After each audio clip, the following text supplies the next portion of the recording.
دماغ اور جسم کے درمیان توازن ہونا بہت ضروری ہے، کیونکہ کھلا اور تجسس سے بھرپور ذہن ہماری جسمانی صلاحیتوں میں بھی اضافہ کر سکتا ہے۔ یہ کہانی سکھاتی ہے آپ اپنی صلاحیتوں کو بغیر کسی خوف، ہچکچاہٹ یا شک کے انتہائی ناگوار صورتحال میں بھی استعمال کر سکیں۔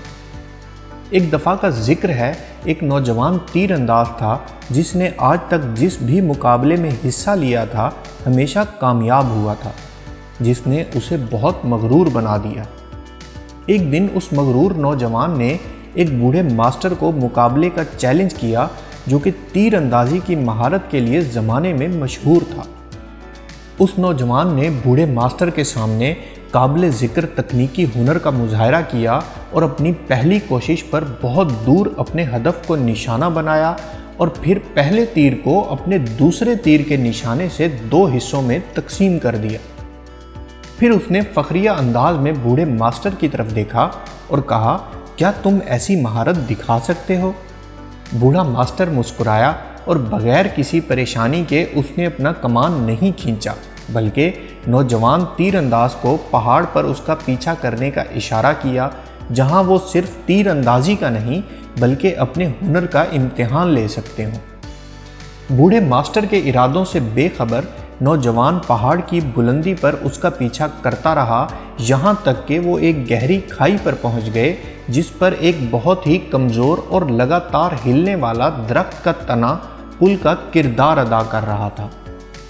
مسلسل ہلنے والے اور یقینی طور پر خطرناک پل کے درمیان میں سکون سے قدم رکھتے ہوئے بوڑھے ماسٹر نے ایک دور کے درخت کو نشانے کے طور پر چنا، اپنا کمان کھینچا اور ایک صاف سیدھا نشانہ لگایا جو سیدھا درخت پر لگا۔ ماسٹر نے خوش دلی سے واپس محفوظ زمین پر قدم رکھتے ہوئے نوجوان سے کہا، اب تمہاری باری ہے۔ بظاہر نہ ختم ہونے والی اور خوفناک کھائی میں دہشت سے گھورتے ہوئے نوجوان اپنے آپ کو درخت کے تنے تک پہنچنے کے لیے مجبور نہ کر سکا اور نہ ہی اپنے ہدف پر نشانہ لگا سکا۔ ماسٹر نے اپنے چیلنجر کی پریشانی کو محسوس کرتے ہوئے کہا، تمہیں تیر اندازی میں بہت زیادہ مہارت حاصل ہے، لیکن دماغ پر قابو پانے کی مہارت بہت کم ہے، جو کہ حقیقت میں نشانہ لگانے کے کام آتی ہے۔ جب تم اس میں بہتری لے آؤ تو پھر مجھے تلاش کرنا، میں آپ کا چیلنج بخوشی قبول کر لوں گا۔ اسی طرح جب آپ کسی چیز میں مہارت حاصل کرتے ہیں تو آپ کو ایک خاص اعتماد ملتا ہے، لیکن جب آپ اپنے آپ کو کسی نئی صورتحال میں پائیں گے تو یہ اعتماد آزمائش میں بھی پڑ سکتا ہے۔ بے شک نوجوان اچھا تیر انداز تھا، لیکن ایسا لگتا تھا کہ وہ یہ صرف مقابلے کے لیے کر رہا ہے، جبکہ بوڑھا ماسٹر کچھ ثابت کرنے کی بجائے اپنے لیے تیر اندازی کرتا تھا، اس لیے اس میں خود پہ قابو پانے کا احساس تھا۔